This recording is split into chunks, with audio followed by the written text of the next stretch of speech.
La Isla del Sol, the birthplace of the sun, one of the world's premier creation points, and it feels like it. It doesn't feel exactly like Iona, which isn't really a creation point, but it is one of those sacred mythical islands, and it does feel a bit like the Isles of Scilly, and I think that's because if you look over here, it's not just, in fact I would go so far as to say barely, a tourist location.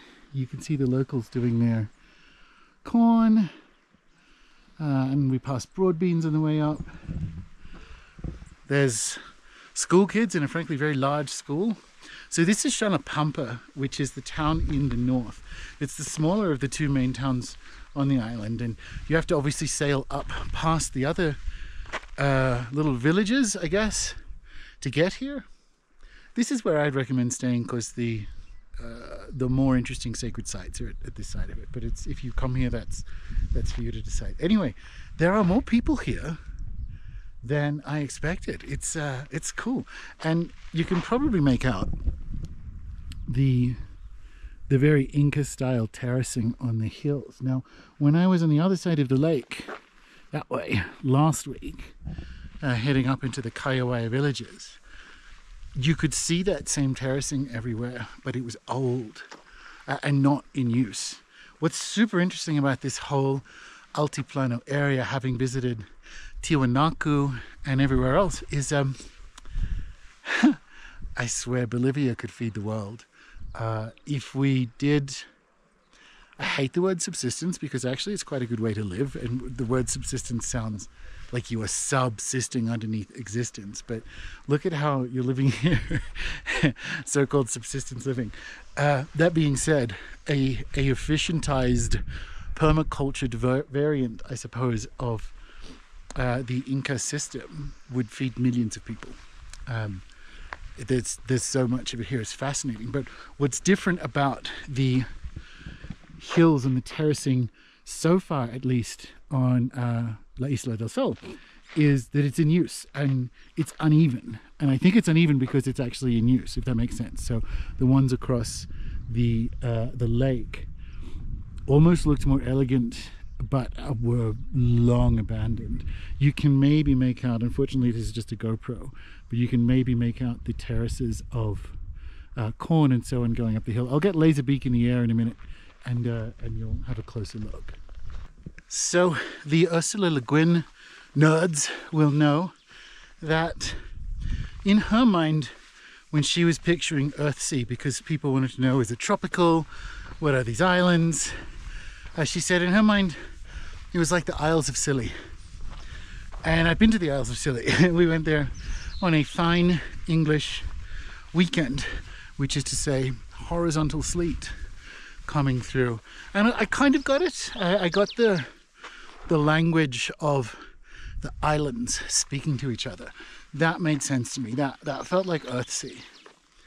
This, to me, feels like the Isles of Scilly on its best day, which means I possibly get what she's talking about with Earthsea and the Isles of Scilly, because it's paradise. This is just paradise to me. It's like, if I'm going to jump franchises, it's like the first third of a Star Trek film or an away mission where they meet a seemingly paradisical culture that looks down on the Federation for all their various dumbness whilst wearing, you know, a silver unitard or something. No silver unitards yet, but paradise. High altitude paradise. Maybe you can see this little lump here. This is my coca, my marching leaf, being put to its correct and natural use, which is of course communing with the spirit of Robin Williams. Rip. Come on now. And broad beans, you don't even know. These are like my favorite thing to grow. Why? Because they're easy and they make me feel like, I don't know, a super Italian old lady as I harvest them and make my broad bean salad. This is This is so good. What a place.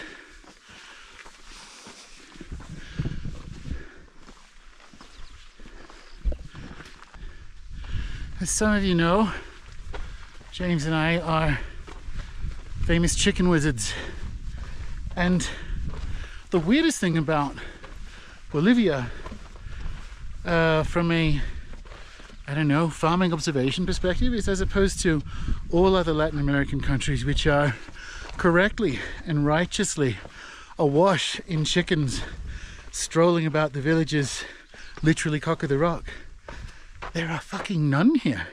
And I thought that was just La Paz because high altitude, not a lot of grass. So if you had chickens, you would literally have to feed them. The thing is, if you just let those animals wander around, they'll take care of themselves. But here, I mean, come on now, right?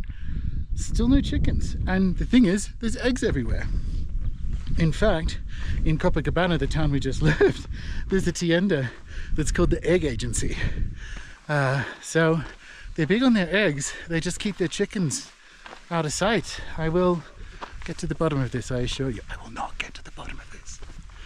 I'm not going to pretend this isn't a peak travel experience. And I've been a place or two, but this is one of those spots that I guess, like Tiwanaku, like a lot of places, well, a couple of them that I've been so far in Bolivia, you don't think you can get to because they're just not quite real. But here it is, if anything is. So we just stopped at the top of the hill before heading down to Roca Sagrada and the Shinkana. And I stopped to put a laser beak up in the air. And by the way, if you do stop, this little tienda here has fridge cold bananas and sandwiches that are non-vegan, so I can't speak to them, but apparently very good. So yeah, if you're doing this walk, this isn't a travel vlog, but come and see a man about some fridge cold bananas on a day like this. Delicious. What I did want to say is, as we were sitting down enjoying lunch, a condor flew overhead. Now I was busy setting up the drone, so didn't have the camera ready. This is a GoPro anyway, what are you gonna get? So I pulled up my brand new phone as of yesterday, and if the video works, you're seeing it now. Why this is important is I'm at the entrance to the birthplace of the sun, and the condor is the final animal in my healing lineage's medicine wheel that I haven't encountered in the physical. I mean, I've encountered eagles, so the archetypal healing form is the same, but I encountered a jaguar in the jungle on Dieta. I live amongst snakes in Tasmania. I encountered hummingbirds, in fact, quite recently. One of them was at the end of my Black Mesa healing with Mario the Kayawaya, so you can watch that video below. But this completes the set. A condor circling above the island of the sun in the middle of Lake Titicaca. First time stopping here at the gateway to the Roca Sagrada, to the actual birthplace of the sun. It doesn't get better. It really doesn't. I actually can feel that coming round. Whoa, that hits you. Oh, I'm getting chills. Wow. The birthplace of the sun. And the so-called sacrifice table. This is not contemporaneous with the earliest understandings of this as the birthplace of the sun. But actually this is kind of old. So this is attested to in some form, I suspect the rock underneath, from the 17th century. The tales of sacrifice are obviously fairly lurid. Not that the Inka didn't occasionally do that, but they didn't make big business of it like the Aztecs. So this is actually used for ceremony, It's not contemporaneous, but, well, contemporaneous to what? That's an interesting question. This site is a live sacred site for anyone really, technically me from a healing lineage perspective, but of course in an indigenous context, the Aymara. So contemporaneous to what if the Aymara are using this for ceremony, and not just the Aymara actually. So another good example would be Quechua, so the other main language group in this part of the Andes. They come here as well. In fact, Alberto Villoldo, who founded my healing lineage, one of his first books, his like Carlos Castaneda biopic origin books, tell the story in the second half of him coming up here with his mentor to die. His mentor passed into spirit up here in this place. So it's still a work site, let me put it that way. Coming closer up to the birthplace of the sun, and you can see all along from the ground and up people placing stones. That's my mesa. I did a little hello and permission before I turn the camera on. I'm not an idiot, but this is the birthplace of the sun, the creation rock, and as I was just saying, offerings are still put in place. It's amazing, truly, it's truly amazing. Your magical folk, you can probably feel it. This one's calling to me too. This is a ceremonial rock of some function, and just to situate it for you, there's the Roca Sagrada, and there are unfortunately some French people pretending to sacrifice each other at a site of Aymara worship, but each their own. This is the Xincana, the maze or Inca palace. It's plainly an Inca settlement, but everything on the island is an Inca palace. It actually reminds me a bit of Nan Madol, I think, because of, I don't know, how the ceilings work and how the stones are stacked. It also looks a little bit like, I guess you might say, classic Welsh fence building on farms.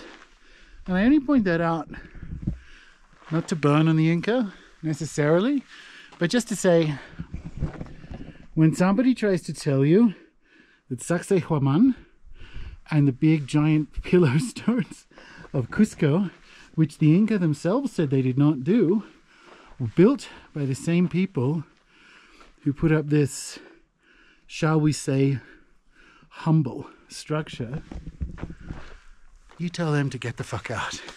Something else is going on here. This is plainly Inca. We're not looking at any of that sexy lost civilization stuff here. And it is wonderful. This probably would have been, given its proximity to the Roca Sagrada, which is just over there, a highborn place, obviously. I mean, it's nice. Even now, centuries later, it's nicer than most of you pheasants' houses anyway. But you can kind of see how it got its name as the labyrinth. And also you can see, if I just hold this up a bit, it's giving a little bit of Machu Picchu in that direction. So we're definitely in Inca town. Okay, that's cool. I believe I mentioned I have some dawn ceremony planned for tomorrow morning. This is a bit tempting, but it's also kind of cool for now. Although we do have, and I get it, a sunbathing Euro. You Euros will sunbathe anywhere, you fucking deviant. Everyone says these are terrible animals with foul moods who bite. But you know, like, who doesn't, first of all? And second of all, as if this isn't my new best friend on the farm. As if I'm not just like walking one of these around into the post office and back. Come on now. A few hours later. So one of my pro magic tips is to be a very poor sleeper, or at least an early riser. We might associate magic with the middle of the night, but you know, the founder of the Church of Satan, Anton LaVey, said actually the best time to do curse work is about 4 or 5 a.m. because of the brainwave your victim will be in. Now I'm doing the polar opposite of curse work, but I will say, ooh, it's still high altitude early in the morning. What I will say is one of my tricks is to, I call it breaking into national parks. It's just land. You're not, right? But if you want it to yourself, and which is to say no other humans around, because you definitely don't want it to yourself, for ceremony and so on, then just get up fucking early. There's no trick to it, it's just a simple trick. And so this is obviously what I'm doing, walking myself up in the pre-dawn back to the Roca Sagrada, the birthplace of the sun, in time for sunrise. When I do this in national parks, I don't usually wake up the village donkey and a couple of dogs, but you know, it's all part of the adventure.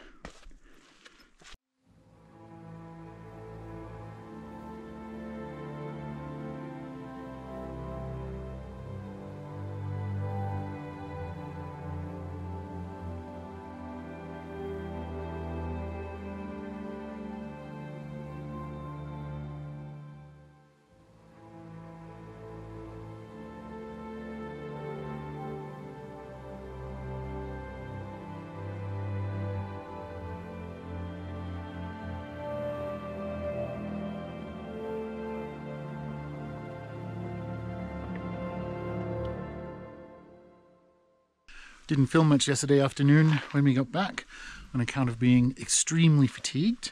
So it's the next morning. I'm obviously back from the sunrise ceremony. I have my coca deployed for the walk that I've already done today. Back up the hill so we can walk along the spine of the island back down to the south and catch the boat back to Copacabana. Whew. By the way, we actually had a really good time here.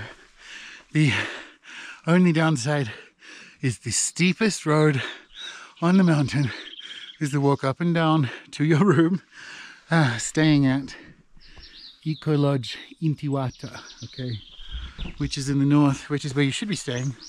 But this is the furthest one out of town, which is why I picked it, because I had to get to that pre-dawn ceremony. So that's the one I recommend. I swear this isn't a travel vlog, I swear. Off we fuck back to the top of the hill to spin back around. So down there is the birthplace of the sun and the so-called sacrificial table. And typically you'd go down there if you were day tripping and come back up to walk along the spine of the island that way.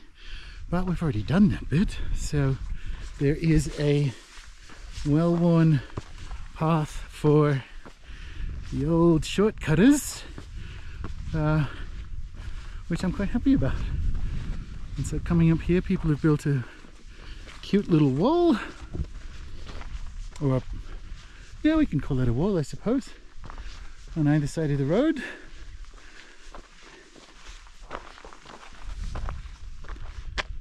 And up we go. I don't actually know what these lovely little desert plants are, but they're all over the hills. Lovely.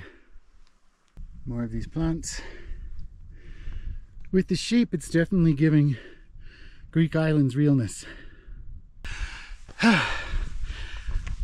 Just as you get to what you think is the top of one hill, another one peeks out and you keep going. All I can say is thank God for coca.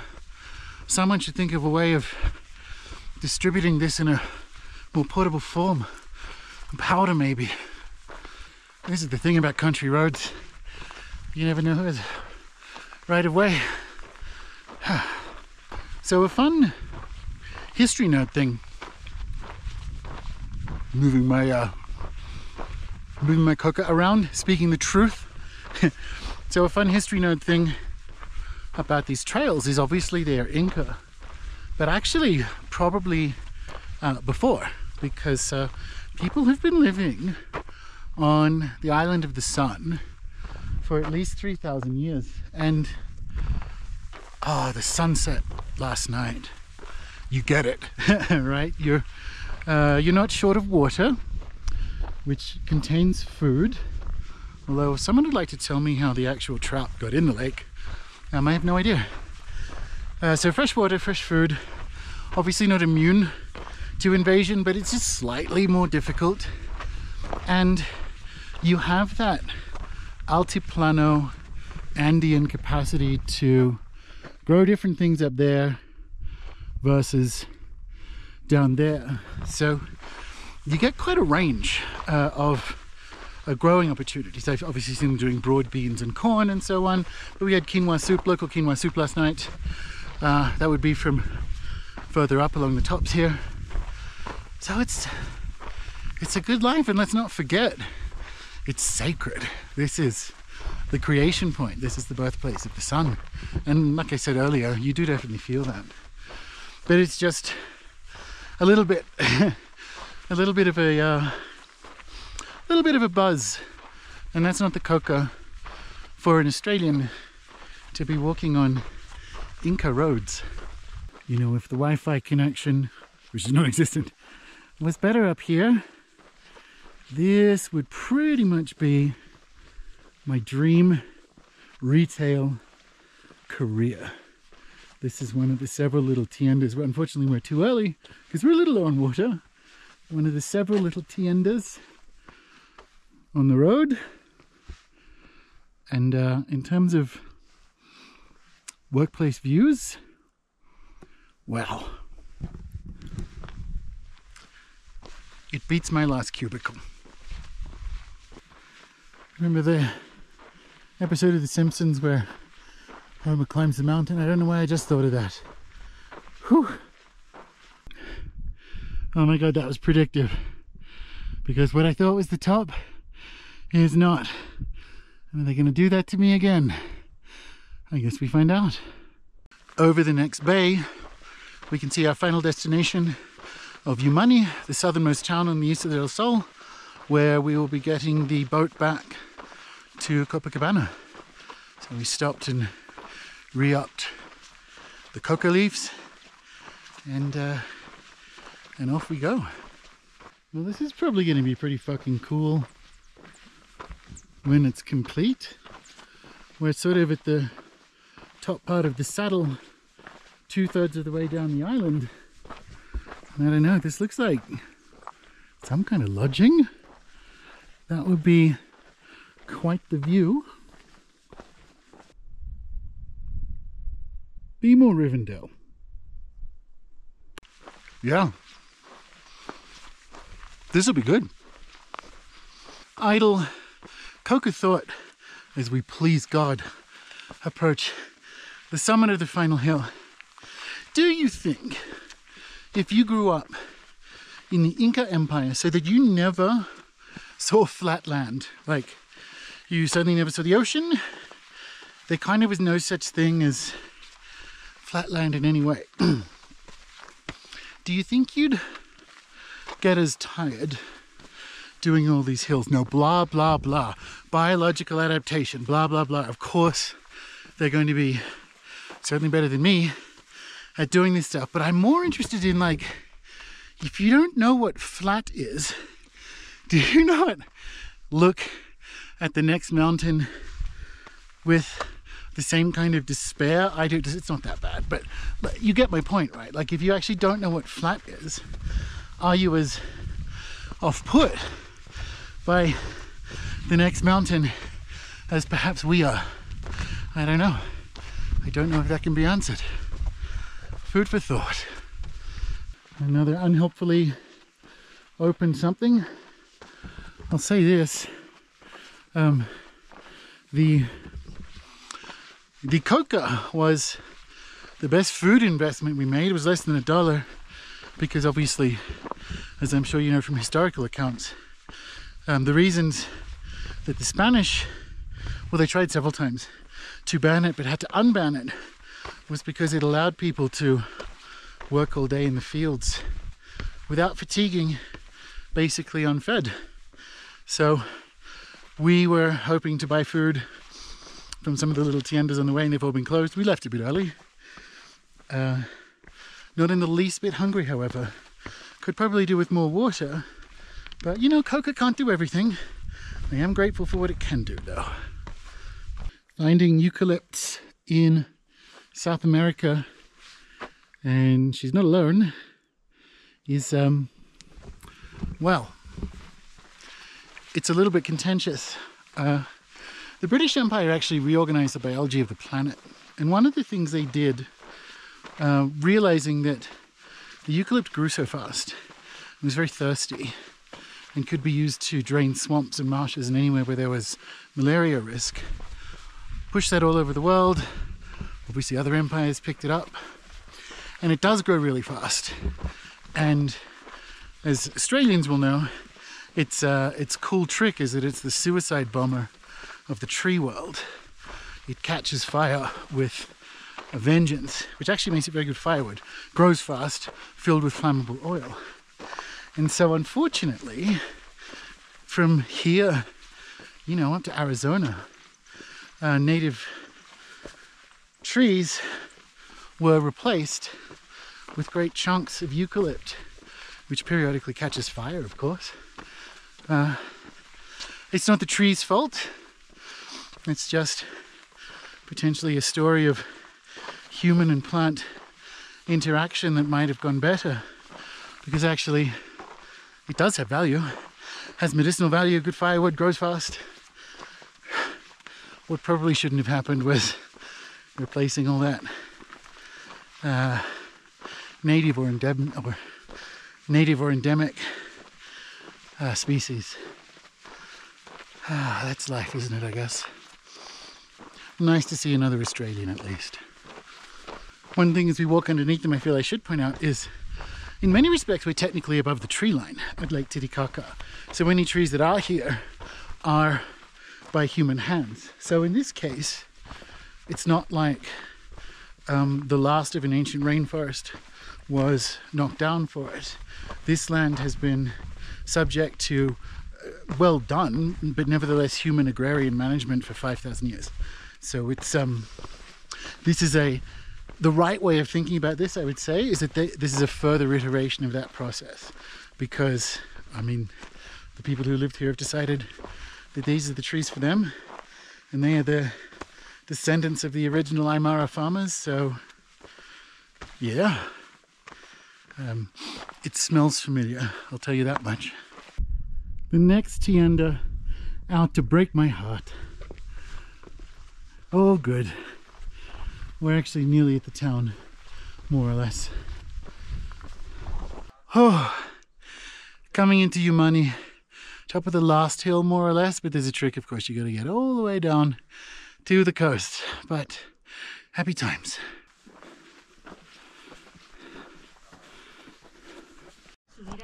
The town of Umani is a much grander affair than Xalapampa.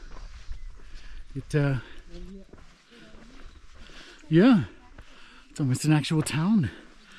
We've passed multiple restaurants and multi-story buildings. Is this New York? I can't tell.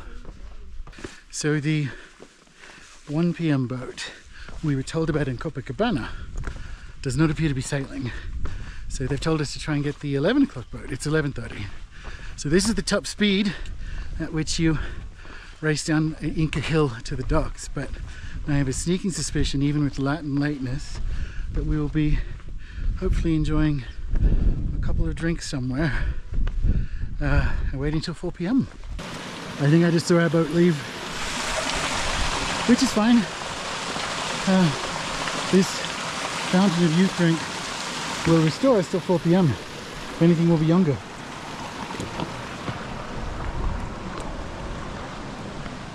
Buen día, buen día. Hey. And these are the famous Inka stair going down to the dock, where our boat shall not be. I'll do a blurry zoom in, but I'm pretty sure that's our boat. Oh well. So, the half-hour late boat, they literally waved down as it was leaving. So we're going to be popular. Woo! Well, we did it. Well, I had high hopes of explaining the Fountain of Youth and the Inka stair and all the rest of it. But that 11:30 boat, well, that 11 boat, which was still going, or still waiting at 11:30, as we were coming down as it was pulling out, and they waved them back. So that 11 boat is 11:40 boat. And I guess those few little sips of youth at the top gave us the speed we need to do it. Hey, that's adventures for you, right? Like, that's how it goes. Very grateful to be on this boat.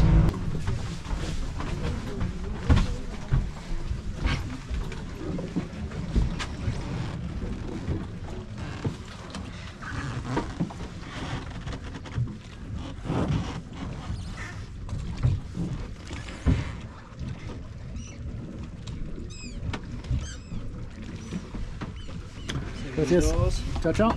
Ciao, hasta luego.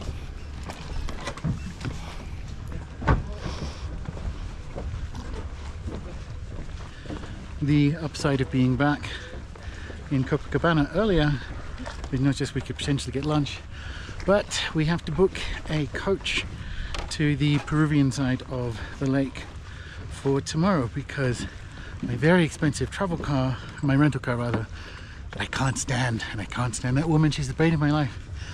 Apparently you can't take it to Peru, so love that I booked that for that exact trip, and it's all part of the adventure, isn't it?